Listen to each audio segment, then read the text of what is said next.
Hello everyone, my name is Bakti Adiguna. I'm a student of Diploma 3 English Study Program. So, in English Correspondence, I will explain three materials. They are, the first is letter, the second is faxes, and the third is email. Let's start from letters. The first is sender address. In correspondence that does not have a letterhead, the sender's address is placed in the top right-hand corner of the page. It is also acceptable, but less common, to place it in the top left-hand corner. Punctuation is rarely used in addresses these days, in contrast with practice in some other countries. In the UK, it is not usual to write the sender's name before his or her address. Next, the second is date. The date is written directly below the sender's address, separated from it by a space. In the case of correspondence with a letterhead, it is usually written on the right-hand side of the page.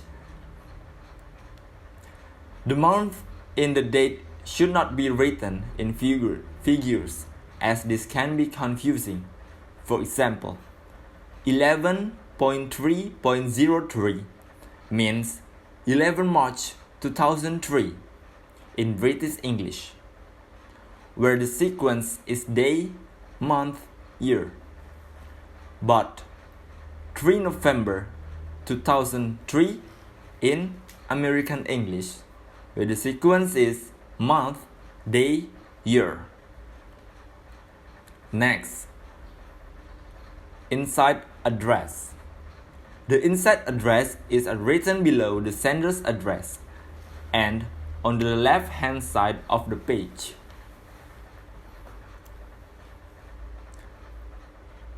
Next is synonym noun. If you know the name of the person you are writing to, write it as the first line of the address. Courtesy titles used in addresses are as follows. Mr. is the usual courtesy title for a man. The unabbreviated from Mr. should not be used. And Mrs. is used for a married woman. Miss is used for an unmarried woman. And next is Miss is used for both married and unmarried women. It is advisable to use this form of address when you are unsure whether the woman you are writing to is married or not, or don't know which title she prefers. Other courtesy titles include academic or medical titles, for example, doctor, professor, military titles, for example, captain, major, colonel, general, and aristocratic titles, for example, sir, dame, lord, and lady. This is a sample letter. The sender's address is placed in the top right-hand corner of the page. The date is written directly below the sender's address. The inside address is written below the sender's address and on the left-hand side of the page. And below it, followed by the attention line, salutation, body of the letter, complimentary clause, and the last is signature. Next is job title known. If you don't know the name of the person you are writing to, but know their job title, you can use that. For example, the sales manager, the finance director, in the inside address. And next is department known. Alternatively, you can address your letter to a particular department of the company, for example, the sales department and the accounts department. Next is company known. Finally, if you know nothing about the company and don't know which person or department your letter should go to, you can simply address the letter to the company itself. For example, Convervision Ltd. Next is order of inside address.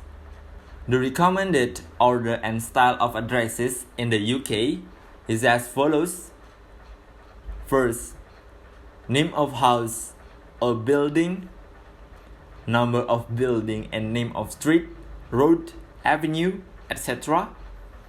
Name of town or city and postcode.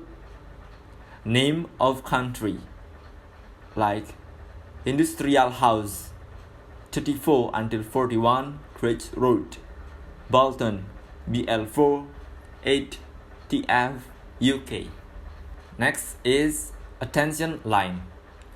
An alternative to including the recipient's name or job title in the address is to use an attention line.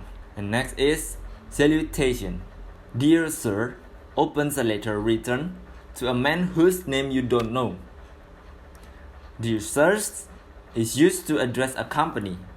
In American English, a letter to a company usually opens with gentleman. Dear madam used to address a woman, whether single or married, whose name you don't know. Dear sir or madam is used to address a person when you don't know their name or sex. And next is body of the letter. The block style is the one most often used for the body of the letter. It is usual to leave a line space between paragraphs. Next is complimentary clause. If the letter begins dear sir, dear sirs, dear madam, or dear sir or madam, the complimentary clause should be yours faithfully. If the letters begin with a personal name, for example, dear Mr. James, dear Mrs. Robinson, or dear Miss Ayu, it should be yours sincerely. So, in this slide, we can see the difference between the title and the complementary clause.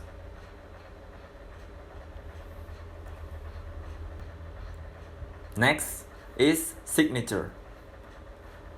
Always type your name and, if relevant, your job title below your handwritten signature. Next material is about faxes. A fax message is useful when speed is important and the recipient does not have email. It is especially useful for documents containing diagrams or drawings. Like email, a fax can be sent quickly to many different recipients at the same time. As faxes are copies of documents, they can be used when the original are required. So, I will explain about the first is preparing for transmission and the second is style. Let's start from the preparing for transmission. First, check that you have the correct fax number. And the second, check that the paper on which your message is printed or written is suitable. If it is too big, too small, or in poor condition, photocopy the message on paper that can be accepted by the fax machine. Before using the machine, check that you know how to dial, cancel, clear a paper jam, and send. And the third, when you send a fax, it is a good idea to use a fax transmission cover form. The next is style. The first is use short and direct language, and the second is beware of using too informal tone. So, this is the example. Advice of damage consignment. This fax is from Lynch & Co., received a damage consignment and were told by their supplier, Satex SPA, to return it. Next is email. Email is short for electronic mail. It means of sending message between computers. To send and receive email, you need access to the internet. The first is advantages. It is personal and easy to use. It can be used both within and between companies, and is an effective way to communicate quickly and easily with people all over the world. It is especially useful for short messages and for everyday correspondence.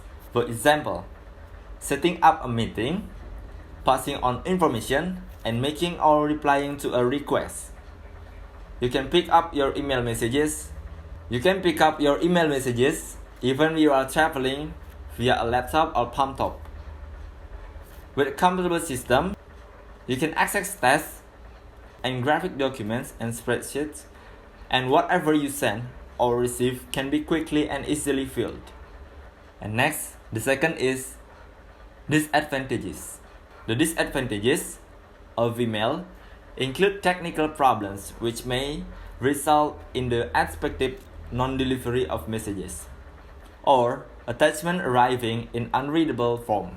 A non-technical disadvantage is that, paradoxically, the ease with which message can be sent result in large amounts of junk and an unnecessary communication which wastes time. Next, the third is email addresses. Typical email addresses look like this: defranks@inchem.co.no or carnegie@kingsway.ac.uk. The first part of the email address is usually the surname and initial of the person you are contacting, or the name if it is a department, or a shortened version of it.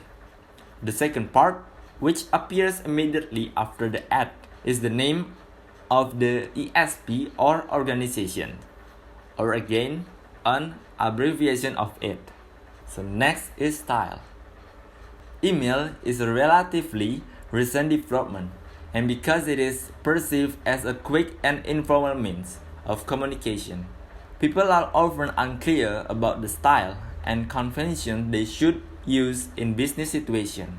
In general, email messages follow the style and convention used in letter or faxes.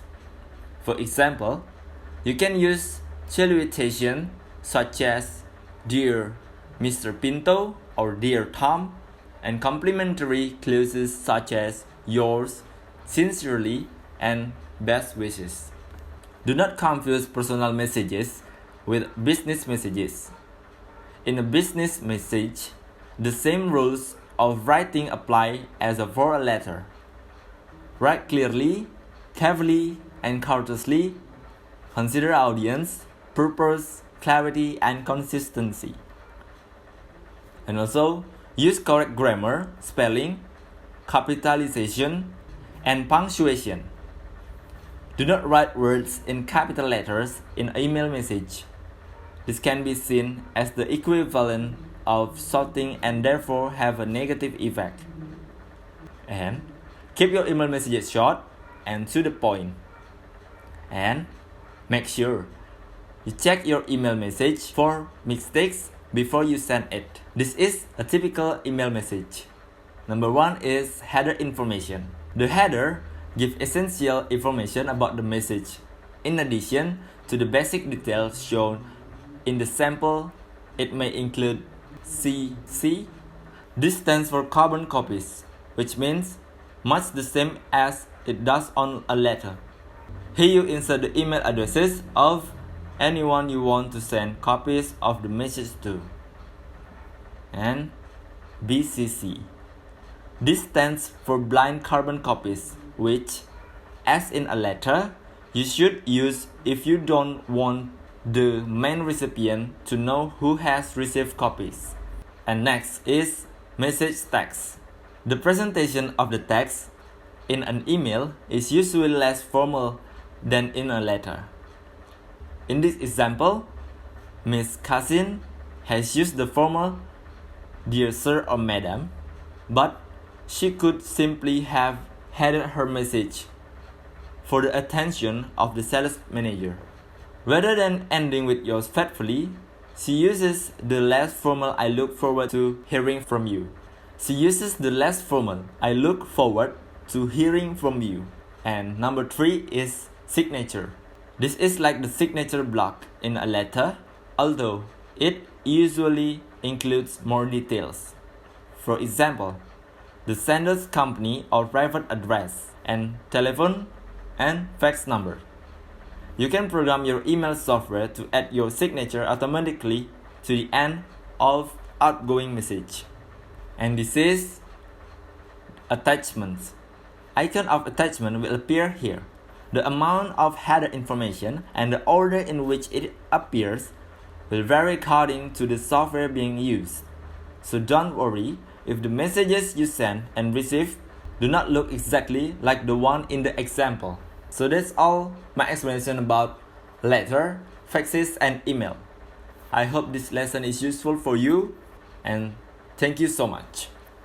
Goodbye.